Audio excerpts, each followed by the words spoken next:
Right, this review, we have this new unit. Brilliant. So we just done Broly. He is fantastic. He blows away the 9th anniversary units, except for maybe Cell Max. But literally, the others can't compete against him. He's a tank. He's like a 60% support. He is capable of doing like 15 million, even at 55%. He is bonkers. He guards. He has defense before he attacks to help out with his with his tankiness. And of course, he has additionals built in, which again he builds up ki and attack with everyone that you do.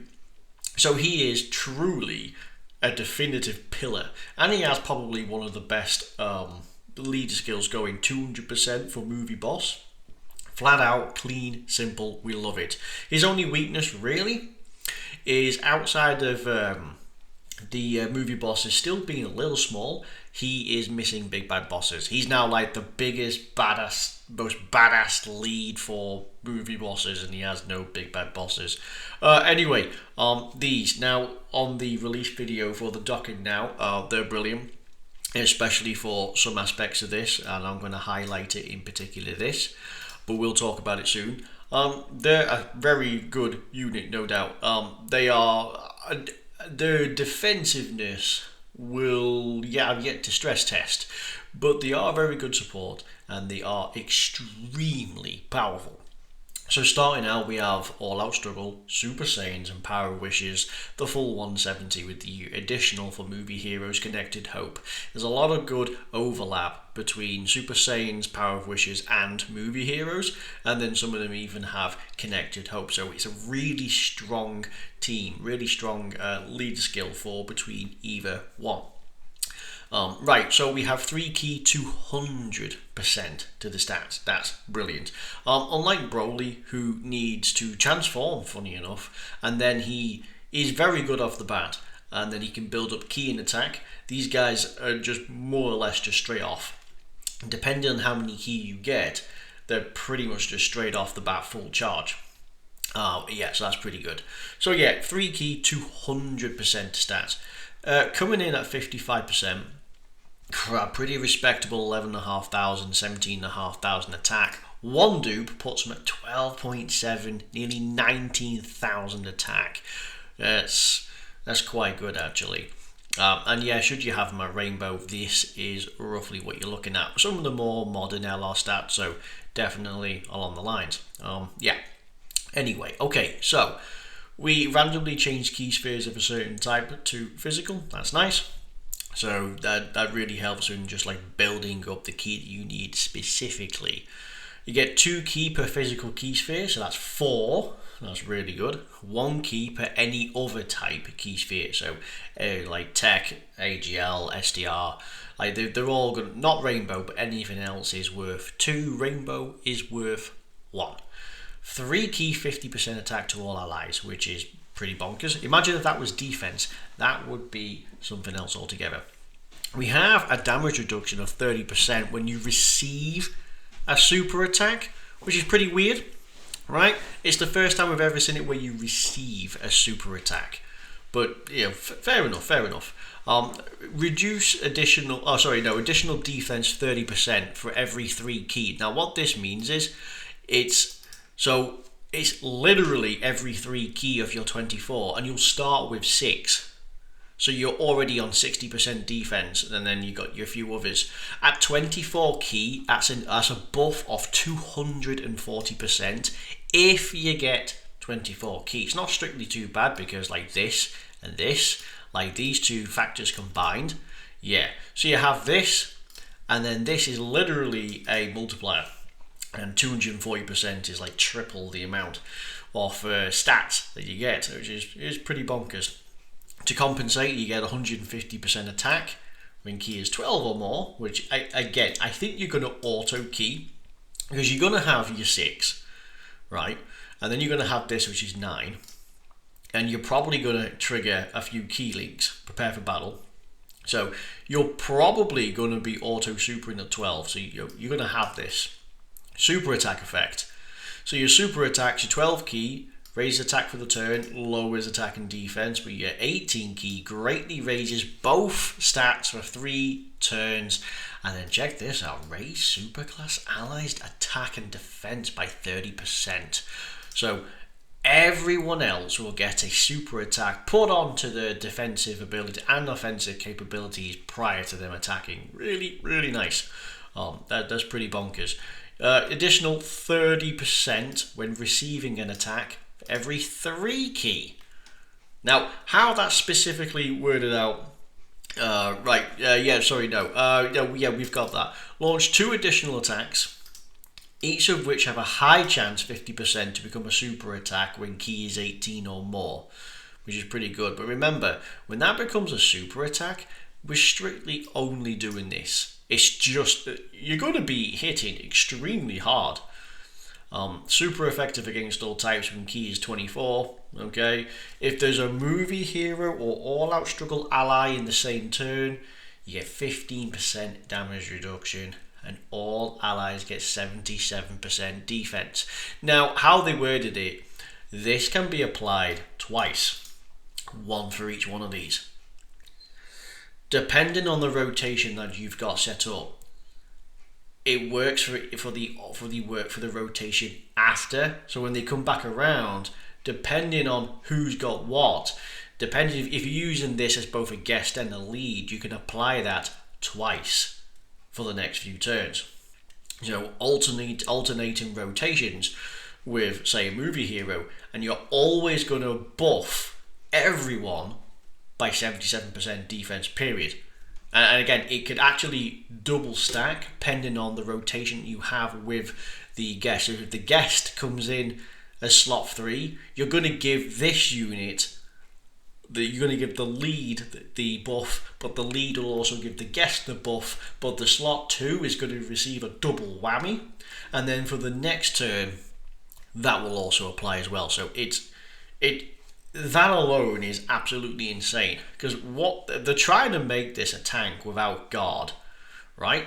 Because we have 200%, we have 240% here, and then of course you got this on super attack, but this is when you receive a super attack, you have that. So anything else is not going to be done.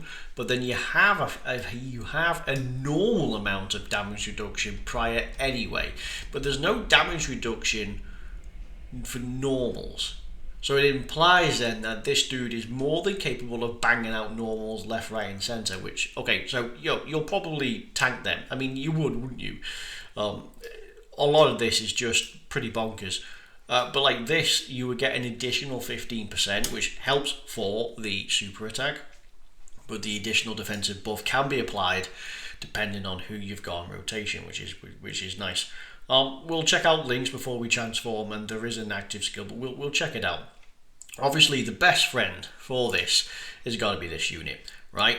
These can be a little bit glass cannony. It depends if you get the super attack effect, right? Because like these can be pretty gnarly, so there's just no doubt. Super easy to use, super fun to use, or guaranteed auto super. 200% of Super Saiyans, nice, easy, clean. They work in each other's team. So the other ones are a Super Saiyan lead, but this is also that's a 170 with the movie hero moniker. So again, either one would work as the team. But yeah, so they will be triggering quite a lot of attack links. Oh, there's actually a key here as well. So yeah, you're actually getting 3 key from these guys, which is really, really nuts. But they are no doubt going to be the best partner going, should you have them. In fact, some of the others, well, they're all Gokus really, aren't they? Like we're talking Carnival Goku with all the other movie hero trio. Again, it'll be on... it's bizarre how it's funny how this is on the movie hero against Hatchak, but it's not strictly on movie hero. But like this guy definitely is. He's still rocking pretty well. This guy again rocking pretty well. So again, there's a huge amount of caliber of people on this, which is great. The good thing about this is as well is because it's Gohan, not say Vegeta, and because it's 3, not necessarily say 2, then you are going to be able to run another Super Saiyan Goku alongside of that. No problem at all. Okay, so standby skill. So he has a one-hitter quitter on his standby skill. 77% or less HP, or from the 5th turn, whichever one applies first. Stands by, and then this increases by 3, and you need a certain amount before you release the non-hitter quitter. The non-hitter quitter, here we go. You're unable to attack except when you hit a certain amount of charges. You will hit when you hit 40 or less. Remember, physical counts for much more. So again, you need to realistically get 40. You have a few turns to do it. In fact, you might even do it in the same turn. So again, you gotta make sure you prioritize those physical orbs.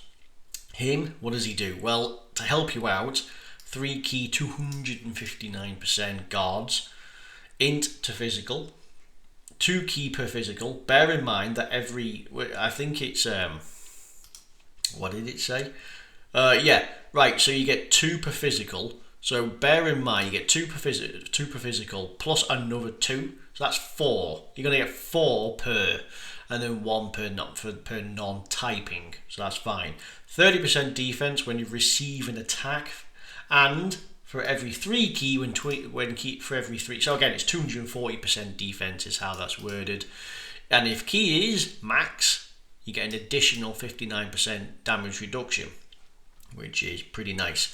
So this would work out with 24 key, you get 240%, 59% damage reduction with guard. Okay, defense 20% per key sphere obtained. That is brutal. You know, that's like the 8th and 9th anniversary units. They are, is it? Yeah, no, 8th anniversary units? Oh, it's 8th now. Holy, it's like the 8th anniversary units. The Super Saiyan 3, Super Saiyan 2 combo. Yeah, they have this plus damage reduction per rainbow, don't they? It's pretty absurd. 100, but basically your attack is doubled. What does he do? The one-hitter quitter punch. So yeah, raises attack by 20% per charge. You can only get up to 40. Well, I suppose it depends really. So you can realistically get about, well really the charge is at least 40. Right? You got to get at least 40, and when he's done he'll pop this out. So really there's no limit to how many orbs you get. But it is good to get physical because you'll hit there a hell of a lot quicker. Alright, that's pretty good. But yeah, so he would hit extraordinary. The possible downside to all of this is you don't actually stack attack. So that one-hitter quitter is all dependent on how many orbs you get. Because like it's not as if you build up as well. As I say, you're kind of full charge off the bat, right? You're going to have a hell of a lot of key. Like this, you'll auto get. It's just not a problem. This you'll get straight away. Like, it's super easy to get key, just period. The only thing you'd have to worry about is trying to aim for 24 key. Because then that's the only defensive viability. It's funny how they tried to do this with outside of guard. Like, you look at Broly and you think, yeah, no, he's got guard. He's got the defense prior to attack. That's how it's, and he has damage reduction. Like, that's literally how it's built. But like this, they've tried to make it offensive, defensive, and support without being too obvious in either direction, which is pretty nice. You will only see this as a one-hitter quitter if you're desperate, right? Could be an effective tank, right? Because you're going to have guard, you're going to have this, which is going to really help, and then you're going to have this as well, so which is really nice. So could strategically just be popped just to tank, because why not? And then like alongside these, which I feel like is fair to say, 55%. Here we go. So these have, well, it looks like they have a higher, much higher start of turn defense, come out with less, but they have comparable amount of attack. So pound for pound, until you have your one-hitter quitter, or depending on how many orbs you get, these guys could actually be good. it's very similar to the Broly versus Dragon Ball Super Broly of the 9th anniversary. Dragon Ball, so 55%, no, tell a lie, 69%. So one dupe AGL Dragon Ball Super Broly has the same defensive pound for pound as the new Broly. Only he doesn't have damage. They both have guard, but one doesn't have damage reduction. So while the numbers stay the same, one's got damage reduction. But offensively, no, they can't cope. The new anniversary unit we've got of Broly, while he can do like triple, quintillion five plus digits, like 10 million digits, and you can do that several times. The new Broly just comes out the gate with like 20 million. It's bizarre. There's only a handful of units I know that could do that. Like for LR Int Rose could probably do that after his EZA. In fact, even prior to his EZA. So there is only a handful of units, and that's his only real competition. But like these guys could legitimately be a better close contest, especially if they're sharing a similar links. So yeah. Anyway, pretty decent unit. I like this. There's nothing wrong with them at all. They're all very good. If you are going to summon on them, it's obvious Broly's going to be better. Not saying that this unit's terrible, but the value of Broly, or with his lead, I mean, it's not as if you need another Super Saiyan lead, another Power of Wishes lead. You've got plenty of them. Do you need another super class unit? He's very powerful, don't get me wrong. You don't need him. But again, like, coming out with the Broly, no, you definitely need him. Banners are pretty bonkers as well, because there's 7 featured LRs. But yeah, anyway, that's enough for this video. It's a strong unit, no doubt. They're both of them are far and away just like kings of the game. But yeah, anyway, have fun with all your summons, all the best, especially so if you like this video, but if you didn't, well, never mind. But anyway, thank you, I'll see you next time, and bye.